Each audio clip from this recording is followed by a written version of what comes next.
So the first 300, how heroes made from ordinary to extraordinary. Are you ready about this? Ayan. So, I just wanna tell a short story about Gideon kasi kulang po ang ating panahon kung tayo po ay magbabasa ng buong chapter. So, si Gideon po, gaya ng aking nabanggit pauna noong nakaraang linggo, si Gideon ay isang simpleng tao, ordinaryo tulad natin, at sila po ay naalila, naalipusta, sila po ay minaltrato, inabuso, nung bansa kung tawagin ay Amalekites, Midianites, no? Ang dami pong mga bansa na nagtulong-tulong, pinagtutulungan sila para alilain. So, takot sila, lahat sila natatakot, nagtatago na lang, to the point na itong si Gideon, imbis na giik ng palay or trigo or whatsoever, na doon dapat sa giikan, doon na lang niya giniik sa wine press kasi maliit lang siya, nang sa ganun makapagtago. So from there, makikita natin na maging si Gideon ay takot na takot din. So that's the story of Gideon. And then, the angel appeared, nagpakita yung anghel, tapos sinabihan siya na ikaw ay bayani, ikaw ay matapang. No? And then he reacted, and then to cut the story short, he responded to the call of God, and then he became a leader of that nation. So ngayon, pinangunahan niya yung bansa because they don't have kings during that time. So pinangunahan ngayon yung bayan ng Israel, at nung sila'y lulusob na, ang sabi ng Panginoon sa kanya, you have too much. You bring too much. Alam niyo kung ilan ang daladala niyang sundalo, yung warriors? Bit-bit niya, 32,000. Pag binasa po natin yung verse 2 ng chapter 7, ang sabi ng Lord, you have too many warriors with you. And if I let all of you fight the Midianites, okay, the Israelite will boast. Minsan si Lord, hindi natin maintindihan, Gusto lagi ni Lord, underdog tayo. Nang sa ganun, kapag tayo ay nagtagumpay, hindi tayo makakapagmayabang. May kausap pa ba ako? Amen? So ang sabi ng Lord sa kanya, sobrang dami. Bawasan mo yan. Sabi ng Panginoon, yung mga timid, yung mga mahiyain, yung mga takot, pauwiin nyo na. So from 32,000, umalis yung 22,000. Ilan na lang natira? 10,000 na lang. Nung 10,000 na, ang sabi ng Panginoon, madami pa din. Yan, Pag nanalo yung 10, kasi matatapang lahat yung natira eh. Sabi dito, leaving only 10,000 who were willing to fight. Sabi niya, ito talagang matitindi to, uhaw na to sa kalayaan, uhaw to sa tagumpay. Ganun pa man, matatapang sila, baka mamaya pag nagtagumpay, hindi na i-credit si Lord. So, sabi ng Lord sa kanya, Gideon, bawasan pa natin yan. So sabi ng Panginoon, dalhin mo yan sa ilog. Lahat ng umiinom na parang aso, gumaganong-ganon, diretso sa source, ihiwalay mo yan. Tapos yung mga lumuluhod, tapos gumaganon, umiinom sa pamagitan ng kamay, yun, ibukod nyo rin yan. Alam nyo mga kapatid, 300 lang yung umiinom ng ganon. Wala namang kahulugan yung pag-inom. Sa aking nakikita lang, yung umiinom na talagang lumalala doon sa diretsong tubig, parang figura siya ng walang disiplina ba? Tapos, habang pinipicture out ko, lumuluhod yung mga warrior, tapos sumasalok sila ng tubig sa pamagitan ng kanilang kamay na nakaluhod. Kapag idiretso mo ng konti ng ganon, it's a picture of prayer warriors. Mga kapatid, alam nyo ba na ang digmaan ay napapanalunan sa panalangin? Amen ba? So yan po yung kwento. At sila po ay pinagtagumpay ng Panginoon, doon po sa 300 lamang. Kaya yun pong ating pamagat, the first 300. Kasi dyan po nag-start talaga ang totoong kwento na sa pamagitan ng 300, ilang bansa ang kanilang natalo. And yan, of course, mga kapatid, hindi dahil sa kanilang lakas, kundi dahil sa biyaya ng Panginoon.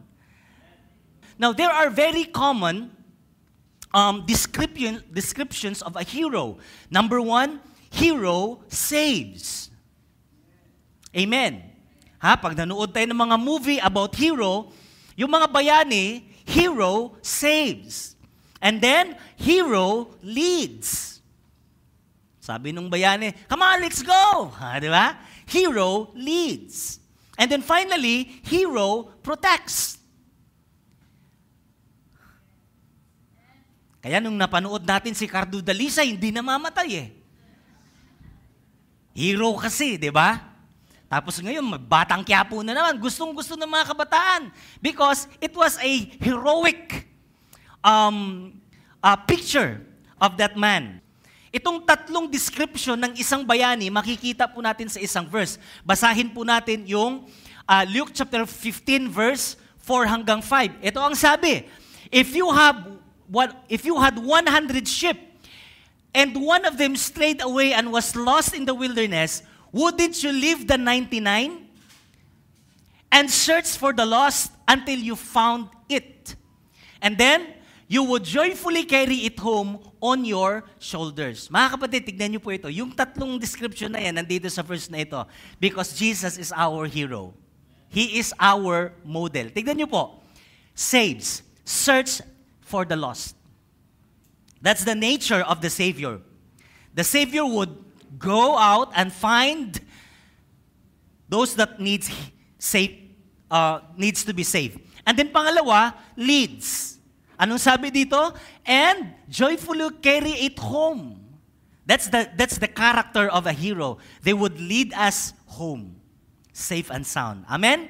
And then finally, sabi dyan, would you leave the 99? That picture is a picture of protection. You cannot leave the 99 doon sa lugar na hindi safety. So that's the character or the description of a hero. So, again, how did Gideon become a hero? Number one, are you ready about this? Number one, divine call. Sabihin natin lahat, divine call. Papaano naging bayani itong si Gideon? It was a divine call. Okay? So, kung makikita po natin, sa verse 14, then the Lord turned to him and said, go in the strength that you have and rescue Israel from the Midianites. I am sending you. It was a call. It was a challenge. So Gideon did not become a hero by birth. Amen ba? Gideon wasn't born a hero, but was called to be. Hindi ba ito magandang balita para sa atin? Na hindi naman pinapanganak yung hero eh. Ang mga bayani ay tinatawag. Pag binalikan po natin si Abraham sa, I think, Genesis chapter 12, makikita po natin that Abraham was called. He was challenged by the Lord. So, God doesn't call the qualified, but He qualifies whom He called. Amen? God doesn't call the qualified, but He qualifies whom He called. Kaya ang kagandahan dito, mga kapatid, ano po? Ang pagiging bayani ay panawagan ng Diyos. At ang panawagan ng Panginoon ay nagdi-demand ng response. Amen ba? So, how did Gideon become a hero? It was a divine call. Sabi mo sa katabi mo, tinatawag ka na ni Lord. Okay? Number 2, defy arguments. Papaano si Gideon naging bayani? First, he responded to the divine call. Pangalawa, he defy arguments. Alam nyo ba na ang dami nating argumento sa buhay? Amen ba? So, tignan natin mga kapatid. Now, there are three arguments that I'm going to discuss today. Number one, the argument of fallacy. Ano yung fallacy, mga kapatid? Ang fallacy daw is a mistaken belief. Okay? Especially one based on unsound argument. In other words, itong argument of fallacy, mga kapatid, ito po'y nakabase lang sa fact. Argumento ba? Mali na pangunawa, mali na paniniwala. Ano ang sabi ng Panginoon? Paki-next na lang, pwede ba nating mabasa yung verse na yon?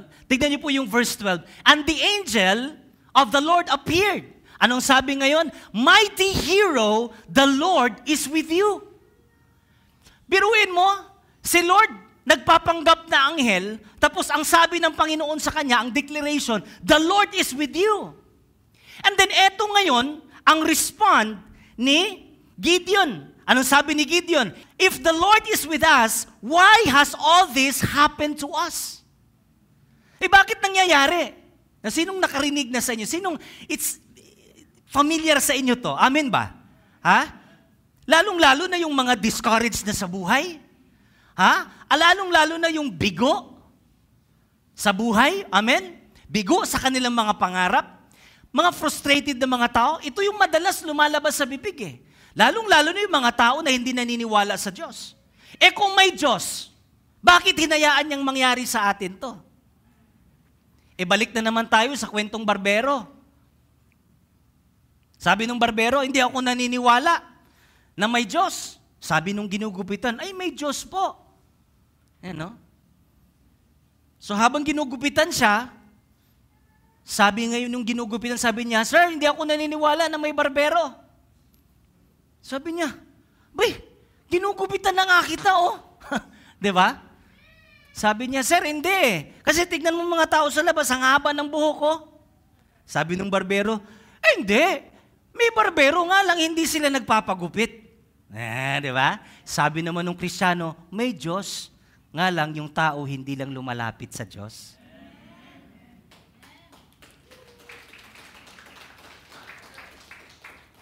It's a fallacious argument, mga kapatid. No? Sabi niya, but now the Lord has abandoned us. Ito yung kanyang fact, ito yung kanyang natunghayan, ito yung kanyang nasaksihan. Kaya nag-conclude siya, ito naging paniniwala niya. Now, I want you to understand about fact and truth. Fact change over time. Truth remains. Amen ba? Tingnan niyo to ha, may pera ka ngayon. That's the fact. Bukas, wala ka ng pera. Come on. Sweldo mo ngayon, may pera ka. That's the fact. Pero bukas makalawa, mangangamusta ka na naman yan sa chat. Bro, sister, kumusta na kayo? Pagkakumustahan na, kakabahan ka na ngayon, di ba? So that's the fact. But fact change over time. Amen. Kaya pag sinabi ng Panginoon, you are blessed, and then pag tinignan mo yung fact, you are not blessed. But it changes over time. Amen? So, kapag ka nag-rely tayo doon sa ating fact, magde-develop siya ng fallacious argument. Amen ba, mga kapatid? Sabi niya, if the Lord is with us, why has all this happened to us? Para bagang ganito, just because you prayed for healing and you're still sick, that doesn't invalidate the truth that God is a healer. Just because you believe God will provide and still wanting, that does not invalidate the truth that God is a provider. Amin ba, mga kapatid? Just because things are not working well in your favor doesn't mean God is out of control. Come on, guys. Just because all your hard work and kindness are not appreciated and compensated yet, that doesn't mean that your labor is in vain. And just because His promises are not yet happening in your life, that does not invalidate the truth that God is faithful to His word. It's a fallacious argument. At bantayan po natin yan kasi kapag nandun na tayo sa sitwasyon, yan yung ating mga deklarasyon. Amen pa ba? So, that's an argument of fallacy. Never let that argument control your mind. Amen pa ba?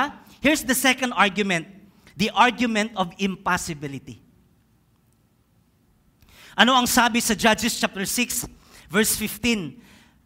But Gideon replied, "How can I rescue Israel?"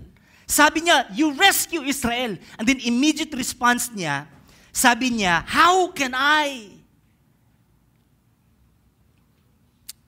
It's an argument of impossibility. Alam niyo kung bakit nasabi ni Gideon ng ganun yan? Kasi nga po, puno na siya ng takot. Ito yung mga lingwahe ng mga taong puno ng takot. How can I? How can I? How can I? Lahat ng madali maging mahirap. Lahat ng posible magiging imposible. It's an argument of impossibility. Amen ba, mga kapatid? So never let this argument control your mind. Now, tingnan natin yung Matthew chapter 19, verse 26. Basa. 1, 2, 3, go. But with God, everything is... Ulitin natin. 1, 2, 3, go. But with God, everything is possible. O, lakasan pa natin. One more time.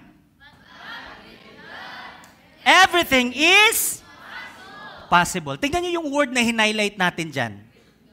With God. Now, ang tanong ko ngayon sa inyo, who's with you during the hardest point of your life?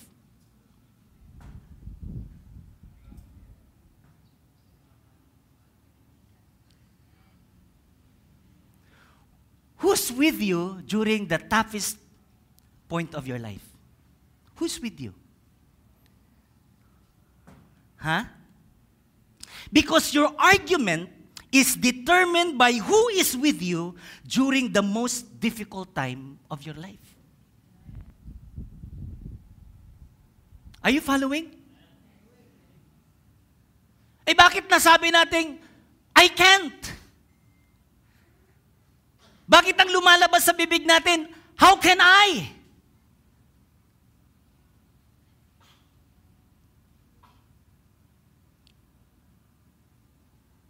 Kasi yung tao na kasama mo in that point of your life determines your argument.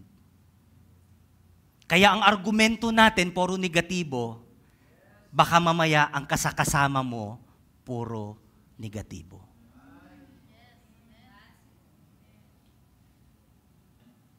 Kaya ang sabi ng Lord, with God, nothing is impossible. Kung si Lord ang kasama mo. Amen.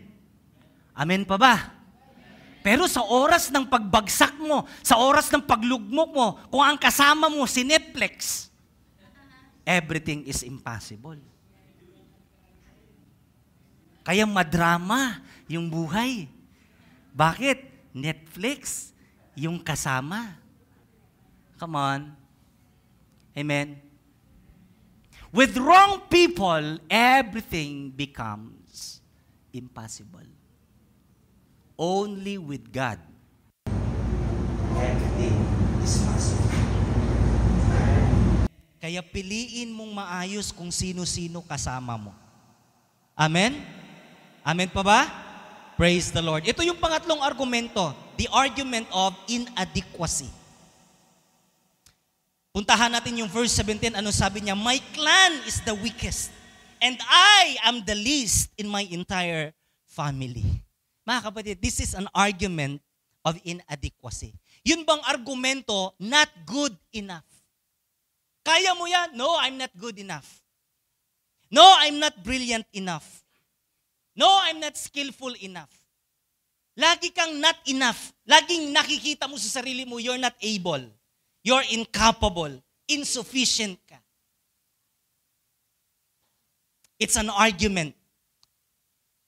Kaya kapag dumarating ka na sa punto na yan, how can I? Ganito lang ako, wala mo na akong pinag-aralan. Mahirap lang kami, Bisaya lang ako, Kapampangan lang ako. o ano man yung mga nakikita mong not enough sa buhay mo, always remember, okay, 2 Corinthians chapter 12 verse 9, my grace is always more than enough for you. Pwede mo bang i-encourage yung katabi mo? God's grace is more than enough for you. His grace is more than enough for you. Hallelujah. Praise the Lord. So, how did Gideon become a hero? Number 1, divine call. Number 2, defy arguments. And then number 3, demolish strongholds. May kausap pa ba ako dito? Demolish strongholds. Now look at Judges chapter 6, verse 25 and 26. That night the Lord said to Gideon, pull down your father's altar to Baal. Okay, or Baal. And cut down the Asherah pole standing beside it. So dalawa po itong idols na to. Then the Lord built an altar to the Lord your God here on this hill. Okay? Laying the stones carefully. Sacrifice the bull as a burnt offering on the altar, using as fuel the wood of the Asherah pole to cut down. Now, gusto kong ipakita sa inyo itong Baal. Itong idol na Baal. Okay? Tignan niyo po yan. So, ito yung itsura ni Baal. Okay. And din sa baba naman, yan yung itsura ni Asherah. Now, itong mga gods na ito, mga Diyos-Diyosan na ito na sinasamba nila, pareho po yung mga fertility god. Okay? And then, etong si Asherah, fertility god din yan ng Canaanite. Now, nung unang panahon kasi, napaka-importante yung magkaanak. Mas marami kang anak, mas marami kang lahi, mas makapangyarihan ka. Nakuha nyo? Kaya lahat sila nakadepende, meron silang paniniwala na kapag naghahandog sila ng kanilang anak, pinapatay nila yan, ihahandog nila kay Baal, expecting, okay, praying na yung anak mag-multiply at dadami ang kanilang anak, kanilang lahi. Okay? So, ito namang si Goddess of Asherah, sa totoo lang, may mga pictures talaga dyan na naked goddess talaga yan siya. And then, according to the history, itong kanilang goddess na yan, Diyos-Diyosan na yan, no, pupunta yung mag-asawa doon sila nagtatalik sa mismong harap ng goddess na yan. Kasi, by doing that, magkakaanak daw sila. So, ito yung kanilang paniniwala ngayon, at maging ang mga Israelites, pagdating nila sa Kanaan, mga kapatid, no, sila ang na-influensyahan ng Canaanites. Dapat, nag-invade sila doon at sila dapat yung kanilang paniniwala, dapat ang magiging paniniwala ng bayan na yon, sila po ang nadala. Sila po ang naakit. Sila po ang na-influensyahan. Kaya this time, sila ngayon, sumasamba sa iba't ibang Diyos. Particularly kay Baal at saka kay Asherah. At kapag binasa natin yung chapter 6 verse 1, doon natin makikita na sila'y nag-disobey sa Panginoon sa pamamagitan nito. They started to worship another God. That is why yung curse ay napunta sa kanila. So, mga kapatid, ang dahilan kung bakit sila po ay naghihirap, ang dahilan kung bakit sila po ay naalila, alam nyo kung ano, mga kapatid, yun pong pagsamba nila dyan. Alam nyo ba ang punot dulo ng kamalasan ng tao? Walang iba ay yung idolatry. So, what is idolatry? Idolatry is anything you idolize or value more than God. So kung ang mga bagay, tingnan nyo to, sa ancient idol, yan yung idolatry. Pero sa modern idolatry, it could be your money. It could be the things of the world. TV, gadgets, bisyo, ano man yung mga bagay na mas mahalaga sa'yo kisa sa pwesto ng Diyos. In other words, merong pumalit sa posisyon ng Panginoon. When you replace God with something in your life, that becomes idolatry. In fact, let me help you. What is idolatry? When more worth is placed on the means, then the means become an idol. Ano yung means? Di ba may kasabihan tayo? Do not spend below your means. Anong ibig sabihin ng means? Yung mga bagay-bagay na mahalaga sa'yo. Yung resources mo.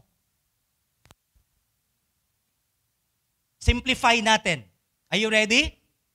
When your goods become more valuable than your God, then your goods become an idol.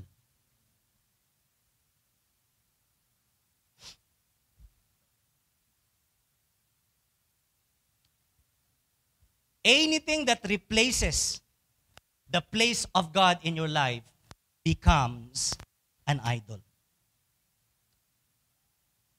You see, God sees our neglect of Him as deadly idolatry. Now, let me remind you the consequences of idolatry. Tingnan po natin, Psalms chapter 78, verse 58 hanggang 64. They angered Him with their high places. Nakita nyo yan? Ha? Yung high places kung saan doon nakapwesto ang altar ng Lord, pinalitan. Kaya, God was so angry. And then, they arose His jealousy with their idol. Si Lord siloso. Sino dito umibig na? Ha? Pag may umaaligid-aligid doon sa minamahal mo, mag-iiba ka agad yung feelings mo, di ba? Kasi nga po, pag mahal mo, of course may halong pagsiselos din yan. So God is a jealous God. And when God heard them, He was furious. Tignan niyo po yung first consequence. He rejected Israel completely. Kaya, nasabi ni Gideon, pinabayaan na kami ng Panginoon. Well, yung pagpapabaya na yan, that is rejection. Why? Kasi nga, iba na ang nakapwesto sa puso nila. Si Baal na, hindi na si Lord. And then, verse 60, He abandoned the tabernacle. Pati simbahan, nagpupuri sila. Wala na, di na nila maramdaman ang presensya ng Panginoon. Yun yung masakit. Nagpipraise and worship tayo, pero hindi natin nararanasan yung presensya ng Diyos. Amen pa ba? And then, verse 61, He sent the ark of His might into captivity. Tignan niyo po ito. Nararanasan nila yung captivity. His splendor into the hands of the enemy. Pagkatalo ang ibig sabihin yan. And then He gave His people over to the sword. He was furious with His inheritance. And then, fire consumed their young men. Nakukonsum, talo talaga ang buhay. So these are, examples or reminder na may consequence po ang idolatry. So, alam niyo ba kung bakit maraming Kristiyanong alila sa kapangyarihan ng kahirapan, kapahamakan, takot at pagkaalipin sa kasalanan? Maraming alila dyan. Alam niyo ang dahilan? Idolatry.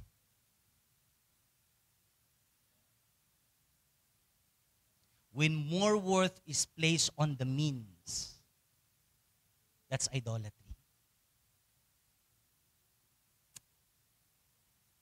Sinong gusto makawala sa sumpa ng idolatry? Kasi sumpa po ito. Now, Judges chapter 6, verse 26. And build an altar to the Lord your God on top of this rock in the proper arrangement, and take the second bull and offer a burnt sacrifice with the wood of the image which you shall cut down. Now, sa verse na ito, mga kapatid, there are three things God has required for Gideon to do. Tatlong bagay pinapagawa ni Lord kay Gideon para maabsuelto sila sa sumpa ng idolatry. Number 1, knock down the idols. And cut off the Asherah's pole. Kita nyo yan? Knock down the idols. Pangalawa, rebuild a new altar. And then pangatlo, sacrifice to God. Kapatid, yan yung pangontra sa sumpa ng idolatry. Sino gustong makawala sa sumpa ng idolatry? Knock down the idols, rebuild the altar of the Lord, and then sacrifice. Amen? Na may tanong ako sa inyo, nung si Baal ang kanilang sinasamba at saka si Asherah, nagsasacrifice din ba sila? Ha? Nagsacrifice. Nga sa ibang Diyos. Na ang tanong, alam niyo kung bakit hirap tayo mag-sacrifice? Natanong niyo ba minsan, bilang Kristiyano, matagal ka ng Kristiyano, nag-encounter ka na, nag-process ka na, natanong mo na ba minsan, kung bakit hirap tayong mag-sacrifice? Para kay Lord? Kapain mo daw yung katabi mo, alam mo bakit hirap tayo minsan mag-sacrifice?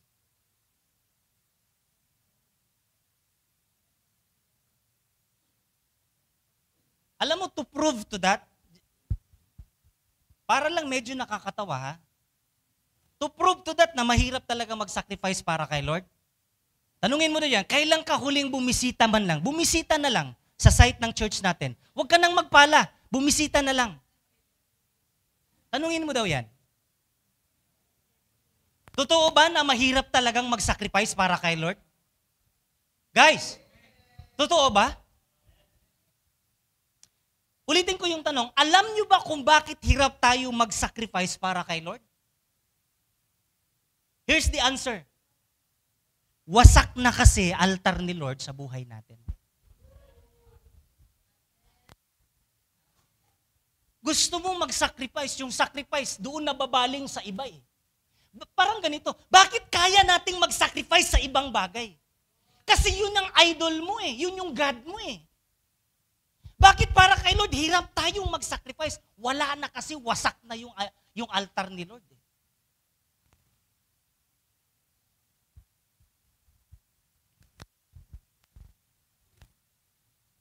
Pangalawang tanong, alam nyo kung bakit wasak or wala na sa pwesto si Lord sa puso natin? Mga kapatid? Very simple. May nakapwesto ng iba. Amen pa ba? Importante ba, Pastor, na pag-usapan natin yung sacrifice? Yes. Kailan nagkaroon ng rainbow? After mag-sacrifice ni Noah. Amen? Kailan dumami ang harina at langis? Nung ang balo nag-sacrifice. Kailan natuldukan yung 3 years na famine sa panahon ni Elijah? Nung si Elijah nag-sacrifice. Amen ba mga kapatid? Kailan natigil yung sumpa nung nagkasala si David? Araw-araw, libu-libong tao namamatay. Kailan natigil yung sumpa? Nung matapos siyang mag-sacrifice. Kinig kayong mabuti. Kailan umasenso ang bayan ng Israel matapos silang makauwi galing sa Babylonia? Noon bang inuna nila ang kanilang mga bahay? Anong sabi ng Book of Haggai? Di kayo aasenso. Ultimong nasa palad mo, hiihipan pa ng hangin yan. Bakit? Kasi hindi kayo nag-sacrifice. Kailan sila pinagpapala ng Lord? Matapos silang mag-sacrifice. Pagdating mga kapatid, sa Nehemiah, ano ang sabi? Matapos nilang itayong muli ang templo ng Diyos. Hallelujah! Binless sila ng Panginoon. At ang sabi ng Lord, eat the fat and drink the sweet. Send portion to those who are weak. And let the joy of the Lord be upon all of you. And they rejoice, celebrating God's goodness. Pinagpala sila ng Panginoon. Ang sabi ng Jeremiah 48 verse 10, wala dyan, ano? Pero ang sabi ng Bible, sumpain ang taong pabaya sa paggawa. Kapatid, ito yung ating mga sacrificial offering sa Panginoon. Hindi lang yung finances, okay? Now, you cannot serve God without sacrifice. Amen. You cannot serve God without sacrifice. And I think it's not safe to say that without sacrifice, no blessing. Pero gusto kong iiwan sa iyo yung verse na to at bahala na kayong pagmuni-munihan. Leviticus 26 verse 3 hanggang 4, ang sabi, if you walk in my statutes and keep my commandments and perform them, then I will give you rain in its season. The land shall yield its produce, and the trees of the field shall yield their fruit. Alam niyo yung unang verse na yan? If you walk in my statutes, sacrifice yan. Keep my commandments, sacrifice ulit yan. Perform them, sacrifice ulit yan. Pero mga kapatid, tignan mo yung verse 4. Yan yung sukli sa lahat ng ating sacrifices. Yung naniniwala dyan, pumalakpak ng malakas sa Panginoon. So my friend, I think it's about time to knock down our idols. Number 2, it's time to rebuild God's altar on its place. Ibalik natin ang altar ng Panginoon. Ang priority natin, ibalik natin si Lord. Nang sa ganon, tayo po'y muling makapaglingkod at makakapagsakripisyong muli sa ating Panginoon. Mga kapatid, dito po akong magtatapos. Real heroes admit their mistakes. Amen. Real heroes repent from their sins. And then real heroes come back to God. Tayo pong lahat ay tumayo. Gusto kong awitin natin muli yung You Are God Alone. Gawin po nating awit yan na deklarasyon na Lord, sa araw na ito, gigibain ko lahat yung pumapalit sa altar mo. If you are that person, lapit tayo sa Panginoon. Amen? Let us declare once again, You are God alone in my life, in my heart. You are God alone. Amen? Hallelujah.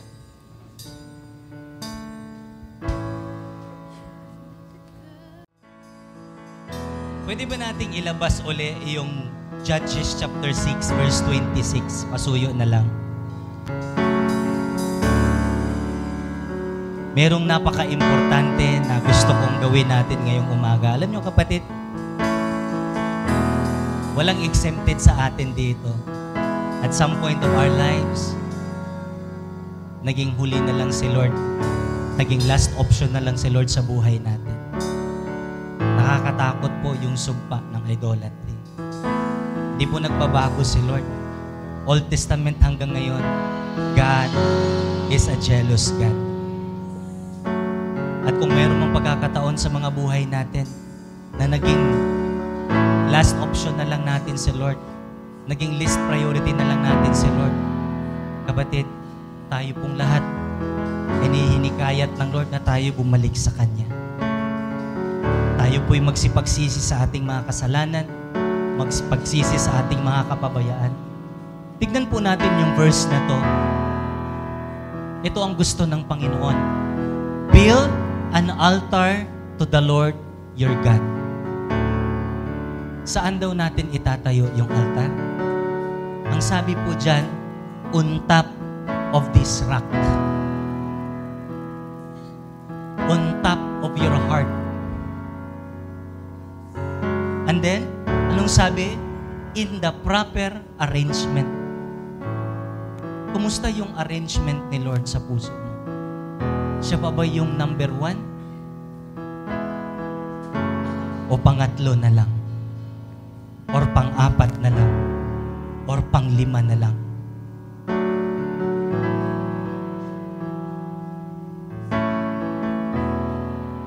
a life of defeat is caused by idolatry.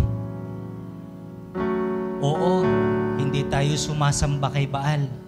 Hindi tayo sumasamba kay Asherah. Pero marahil, yung hanap buhay natin, sinasamba na natin. Yung pamilya natin, masyado na nating sinasamba.